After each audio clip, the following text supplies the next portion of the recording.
Hello, friends. Good evening, and you're watching Akulmach. My name is Chandrakant. Today, we are discussing about the space being the final frontier, and ISRO, which is the India Space Agency, has been in the news basically for creating multiple different types of record. In fact, they are doing something new, and whenever ISRO launches a new vehicle or something new, the world watches. In fact, ISRO has emerged as one of the prominent and lower cost alternative to NASA and other space agencies like ESA, etc. So, what is happening now? Because I think there has to be a leap that India has to take, and the government is very particular about those issues. So here in this program, we are going to talk about what is new thing that is being done in India when it comes to the space race. And as you know, the space is the next frontier. Lot of development within the on the surface basically will be determined by how much investment you are making as a country into your own space, which is over your head up in the space. So this is where the situation is, and therefore a lot of development is happening. In fact, if you are keeping track, the even smaller countries like Kenya, which is not so small, but they have been able to launch. They have not launched their own satellite, but they manufacture their own communication satellite by themselves. So a lot of enhancements, lot of development is happening, and therefore India has to make very serious policy decisions in order to open up the area of space. And ISRO, being the government funded agency, cannot be the only one which will drive the whole initiative. Therefore, Indian government has announced a new space policy recently, and I will actually tell you what it covers, and only one aspect of that, which is actually going to open up opportunities for a lot of businesses. So this new announcement of new space policy, which is basically helping private players to join ISRO in some form or the other. Basically, create new job opportunities, create new mechanics, new processes, and also participate in space launch, etc., etc. So you cannot do that until and unless you, as a government, you allow private entities to basically create that. But otherwise, if you start making rockets in your backyard, maybe they are illegal. If there is a policy, then they are legalized. So I think the Indian government is very prudent. They are thinking about the future, and they are changing their space policy in order to promote the private entities, private people, so that they can leverage this new regulation and create opportunities for business. So what is happening? You know, there is a very important satellite technology which is around remote sensing. Remote sensing is not like communication. It's actually taking high definition photograph of the ground below.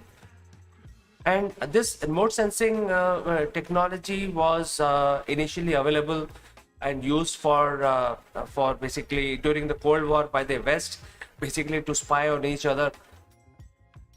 But remote sensing is basically taking very high-end pictures, and the resolution, because you're taking from very high above the ground, the resolution matters when it comes to remote sensing.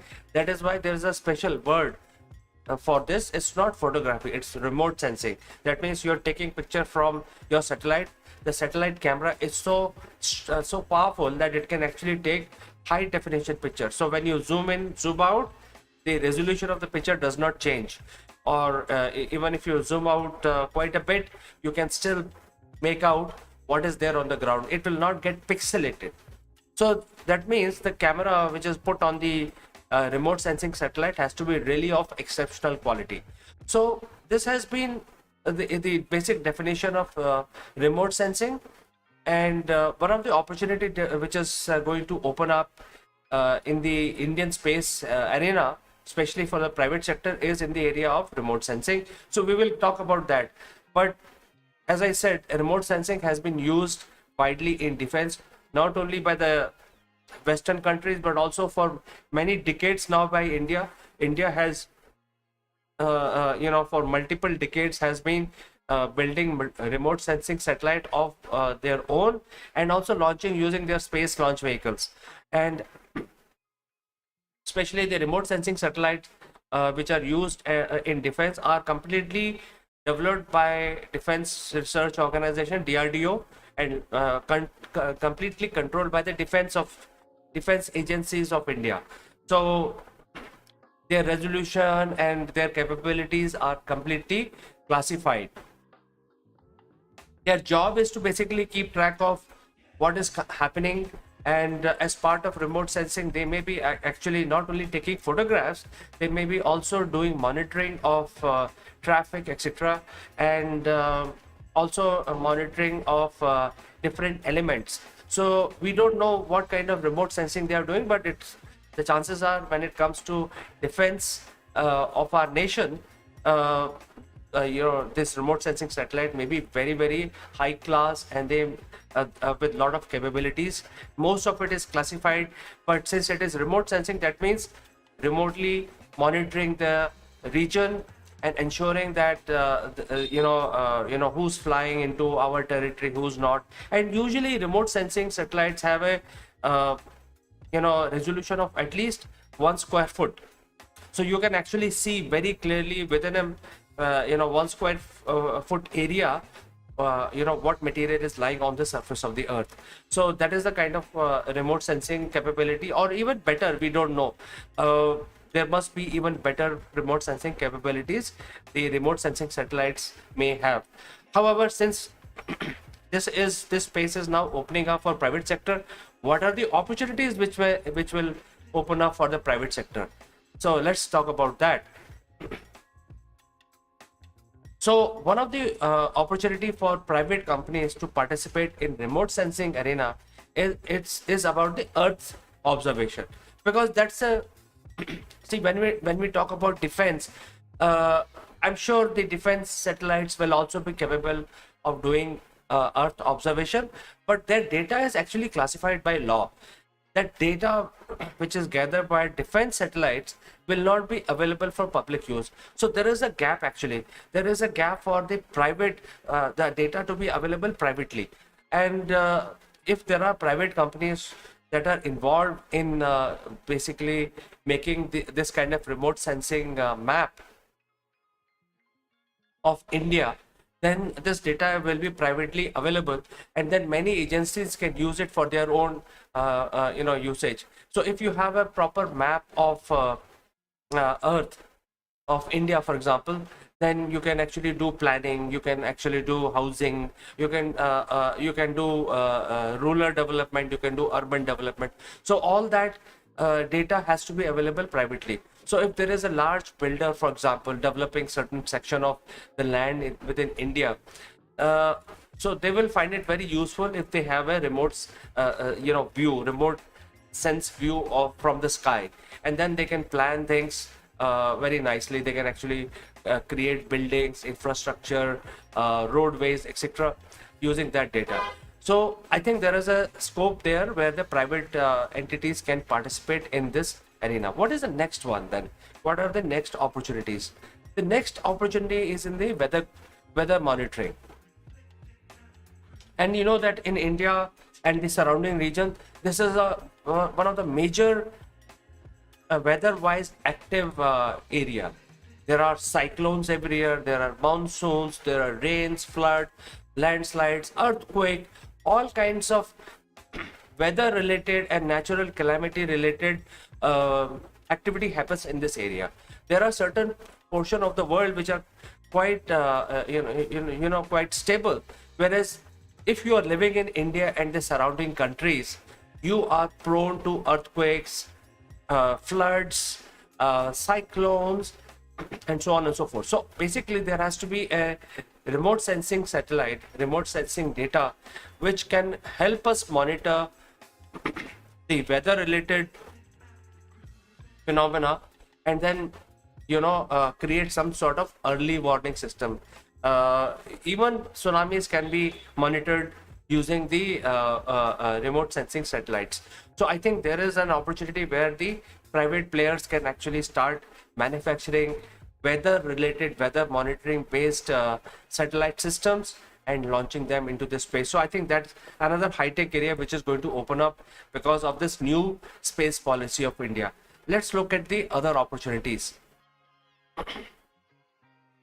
And disaster management, of course, disaster management, because after the calamity has happened, a large earthquake has happened, or a widespread flood has happened, what do you do? How do we basically align your resources to ensure that you have a proper mechanism, sending supplies in the proper way, and you don't want to basically put your rescue operations in harm's way. So if you have a remote sensing data available, that how this calamity is shaping up, how it is changing dynamically, all that, then you will be able to decide and plan your disaster recovery in a much better way. Your disaster early response disaster teams and also supply lines in a disaster hit areas. So I think this is the third opportunity for private sector to get involved. Let's look at the other one. I think this is a big one because in agriculture, since the scientists and the humanity has come a long way, there was a time when we used to pray for rains to come, and the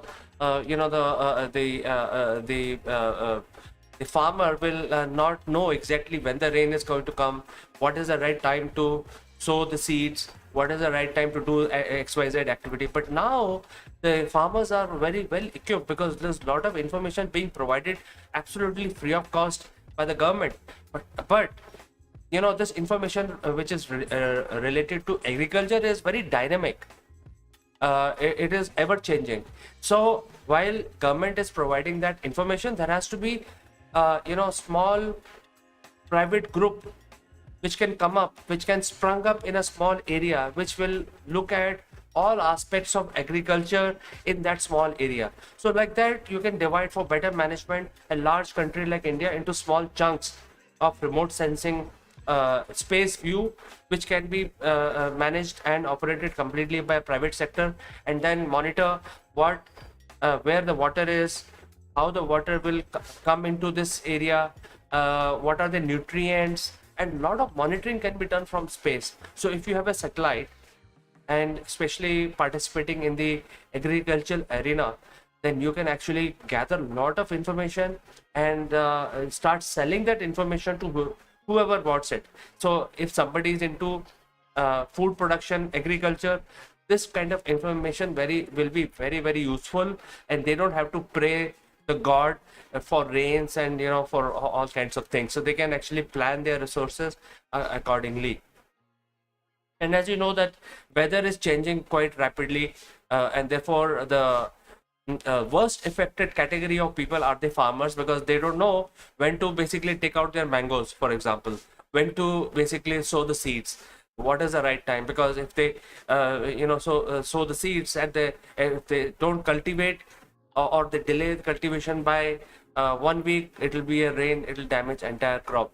So a lot of such things are happening, and we can avoid that by having private sector getting involved in the remote sensing projects.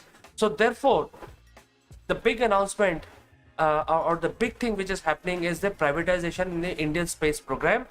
And as part of this privatization, there will be private companies. They will be able to make their satellites. They will be able to launch the satellites by themselves. So all kinds of opportunities are opening up. You can make satellites. You can actually create launch vehicles. You can actually launch your vehicles, launch your rockets into space. So there could be private players who will be specializing in launching their, in creating rocket, pretty much like Elon Musk, who's actually SpaceX, who's actually created a private company and launching vehicles are being researched and developed by SpaceX. So similar to that, there are opportunities in India where the private players will start creating these space launch vehicles, and then there will be satellite manufacturing company who will actually use these private entities. So the whole arena of privatization is moving from nationalized to denationalized and getting into the private hands. I think this is a very exciting information. This is something which is very, very exciting. I personally feel very excited because I would like to see India soar high, and we have a lot of talent within India. There is a will, and our nation is young. So I think this is a great opportunity for space scientists to get together, form companies, start building these space satellites, and start launching them. Maybe there could be another agency which will start building the control centers or monitoring centers on the ground. So whole lot of opportunities will be there, and this area is opening up. So friends, are you excited as me? Do let me know, send in your comments, and as always, thanks for watching, and I will catch you again in the next edition, my friends. Bye bye for now.